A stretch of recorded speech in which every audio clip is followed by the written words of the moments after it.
Shalom, shalom, Israel.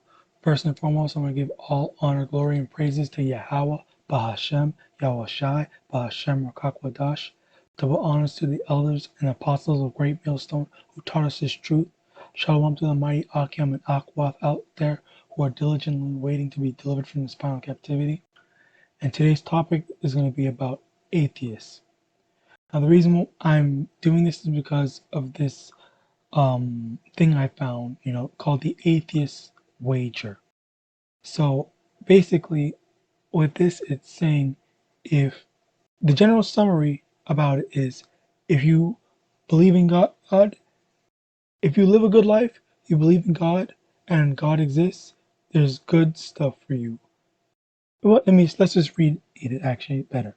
So, you live a good life, believe in God, and a benevolent God exists, I guess is what they want to go for it.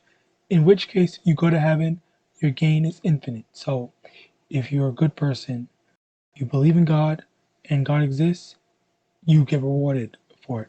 You get rewarded nicely. If you live a good life, you don't believe in God, and God exists, they're saying you you get rewarded for it. Okay, we're gonna go into if that's true or not at, in a bit. And then you live a good life, you believe in God, there is no you believe in God, but there is no believing God in for the sake of the example, in which case you leave a positive legacy, positive legacy to the world. Your gain is finite, meaning like the only thing you really get is like a good reputation, and the people that lived respect you for what you did in your life, for living a good life, regardless of if that you believe in God or not. And you live a good life. You mean you're a good person, believing without believing in God, and no God exists, meaning that again, it's the same thing. You just have a good legacy. Okay, and then the next part is you leave a bad life. You believe in God, and God exists, in which case you go to hell. Your loss is infinite, meaning that so in for this example, they're saying that you're gonna get eternal torture because that's basically we know that's not the case, but that's what they're going off. So next is you live an evil life, you don't believe in God, God exists, in which case you go to hell. So more eternal suffering. You believe in you believe you live an evil life, believe in God, but no God exists, in which case you just have a negative legacy. And then finally, you have an evil life, you don't believe in God, no God exists, in which case, again, another negative legacy. So now we're going to go over the errors in this. Okay, so firstly, let's define a few things. What is a good life? The definition of a good life to the benevolent God that they speak of is in here. Firstly, John chapter 6, verse 40. And this is the will of him that sent me, that every one which seeth the Son and believeth on him may have everlasting life, and I will raise him up at the last day. So Yahawashi is saying this is the will of him, of the higher God that sent him, meaning um, meaning God, basically, or the Most High Yahawah Ba'ashem Yahawashi Slakia. Um, so the benevolent God's will is for Yahawashi for Yahawashi to tell people, if you believe unto me, you're gonna have everlasting life, and everlasting life is the gain, the infinite gain here. So next, and John chapter 12 verse 50. And I know that his commandment is life everlasting. Whatsoever I speak, therefore, even as my Father said unto me, so I speak. So that the commandment of the Most High Yahweh is life everlasting. Meaning that's another part of doing good. So the belief on the Most High and following what He tells us to do, those two come with together come with life everlasting. Okay, and then um, John chapter 6, verse 27. Labor not for meat which perisheth, but for that meat which endureth unto everlasting life, which the Son of Man shall give unto you. For him hath Yahweh the Father sealed. So labor not for meat that perishes. Like it's symbolic for like gain, your gain. So meat, labor not for meat for the meat that perishes. That's like carnal things, like physical things, like gold, money, and whatnot. That's in this world. It's going to perish. It doesn't last forever. But for that meat which endures unto everlasting life, that's everlasting life. So everlasting life is the meat that endures forever, or which is endureth unto everlasting life. So we want to labor for that everlasting, that um spiritual meat. That not that meat that's temporary. This life is temporary, but afterwards is the kingdom of heaven, which is permanent. Okay? So which the Son of Man shall give unto you, for him hath Yahweh the Father sealed. So that's what your labor, if you labor in spirit, that's what life everlasting is, what is waiting for you. And one more verse just to bring it home. Yahushua said, John chapter 4, verse 34, Slakia. Yahushua saith unto them, my meat is to do the will of him that sent me, and to finish his work. So now this meat represents work. It's my work is to do the will of him that sent me, and to finish his work. So he has to finish bringing back the lost sheep of the house of Israel. Okay, and we need to do that as well. We need to put in that work. That's what that labor is in John 6:27. Labor of trying to get the last lost sheep into this truth. All right. So we define good life, um, and basically we defined, heaven. Okay. So the good life is believing, having faith, right here, John 6:40. So we have to believe. So the true wager is if you live a good life, I believe in God, and a benevolent God exists, your gain is infinite. If you live a good life without believing in God, and a benevolent God exists, in which case you do not go to heaven. This is wrong, and I'm going to show you. In Psalm chapter 14, from the top, the fool hath said in his heart, there is no God. They are corrupt, they have done abominable works. There is none that doeth good. So, and I already defined what's good. So they can't do good because one, they don't believe. They don't. If you don't believe, then you're already doing something wrong. And if you don't believe, why would you follow after what God says to do, which is, you know um, keeping His commandments. Okay, so it wouldn't mean anything to them because they don't believe in God.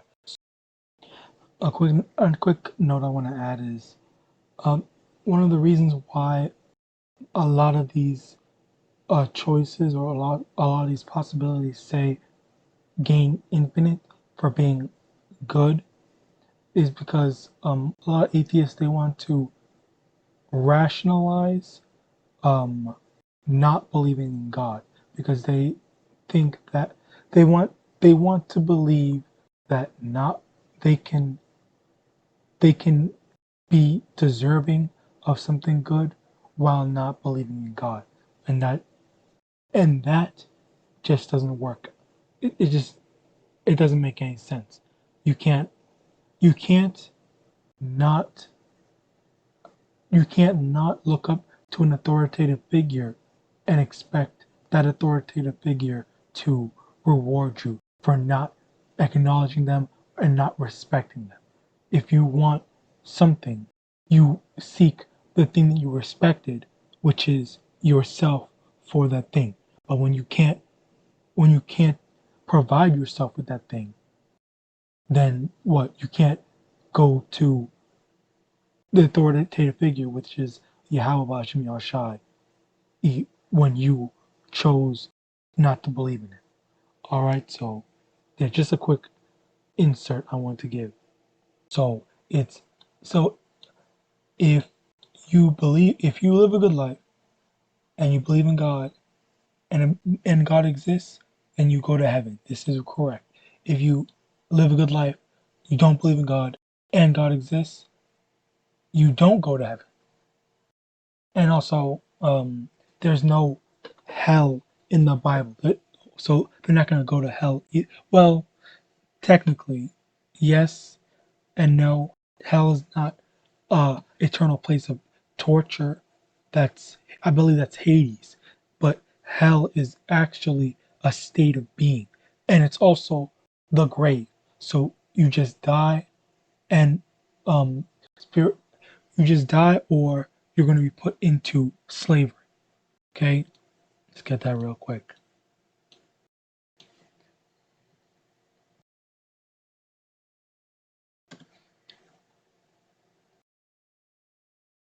All right, Isaiah chapter 49, verse 22. Thus saith the Lord Yahweh, Behold, I will lift up mine hand to the Gentiles, and set up my standard to the people. And they shall bring thy sons in their arms, and thy daughters shall be carried upon their shoulders. And kings shall be thy nursing fathers, and their queens thy nursing mothers. They shall bow down to thee with their face toward the earth, and lick up the dust of thy feet.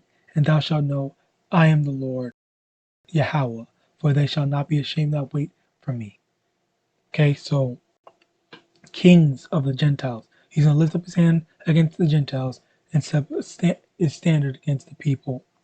To the people, the kings of the Gentiles are going to be the Israelites' nursing fathers and their queens their nursing mothers. And they're going to bow down with their face toward the earth and lick up the dust of their feet. So right there it's saying the Gentiles or the, yeah, basically the Gentiles, which isn't, it's not really a person that doesn't believe in God.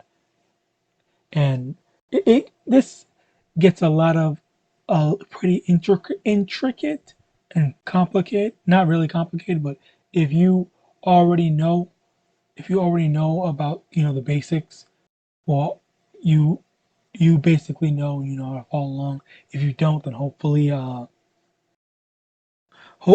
I can make another video, or unless if not, we already have videos made on the prior subject. But aside from that, um, you may live a good life and believe in a God, and no benevolent God exists, in which case you leave a positive legacy. Your gain is infinite. So, okay, so now just in the case that you live a good life and you believe in God and no God exists, okay, so you have a good legacy. And it's the same as if you didn't believe in a God. Okay, so these two are basically the same, but that's only if a God doesn't exist. Okay, but if you live an evil life, but you believe in a God, and then you don't go to hell, it's not that. I think it's not. It's not. It's basically at the end of the day, it's not, oh, do good, you go to heaven. Do bad, you go to hell. There's a lot more to it. And there's only a select few people that get to even enjoy heaven. Okay, so Matthew chapter 15, verse 24. But he answered and said, I am not sent unto the lost sheep of the house of Israel. So YAHAWASHI was only sent to the lost sheep of the house of Israel. So right here and there it's saying this is just one verse that says that salvation is only for the Israelites. Okay. Next, uh, Zechariah chapter 13, verse 8. And it shall come to pass that in all the land, saith the Lord, two parts therein shall be cut off and die, with the third shall be left therein. And I will bring the third part through the fire, and will refine them as silver is refined, and will try them as gold is tried. They shall call on my name, and I will hear them. I will say, it is my people, and they shall say, the Most High is my power. Yahweh is my power. So now, only Israel can be saved, yet only one third of Israel can be saved. It's that selective. So this atheist wager, basically it's arrogance, because they're saying they're trying to rationalize a concept of the afterlife without going through the steps of understanding what that so-called God or higher power um, expects from them. But we as Israelites, we know what Yahweh, the one God that's actually there calling all the shots, wants from us, and where I pray, we are all, the one third are all actively striving towards it. Okay? And I believe I'm done with that for the most part. Anyway, so yeah, like I said, the fool has said in his heart, in Psalm chapter 14 from the top, the fool has said in his heart, there is no power. They are corrupt, they have done abominable works, there is none that doeth good. So you can't be an atheist and do good, because according to the Most High Yahweh, there is no good in not believing in Yahweh Bashim Yahushua. Okay? So next,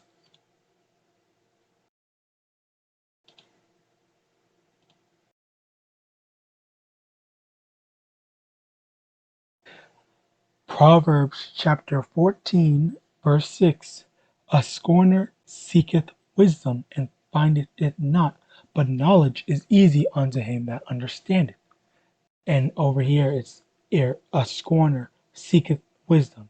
Now, the the main thing with this is someone that doesn't believe God, but they have questions. Okay, I don't know if anyone can relate to this. Maybe you were one like this. Maybe you know someone like this, or you've seen someone like this. They they say, uh, I'm seeking the truth. I'm a truth seeker, or a so-called truth seeker, but the truth that they want to hear is doesn't line up with what they've with the conclusion or the foundation that they've already built up themselves, which is that there is no such thing as a higher power.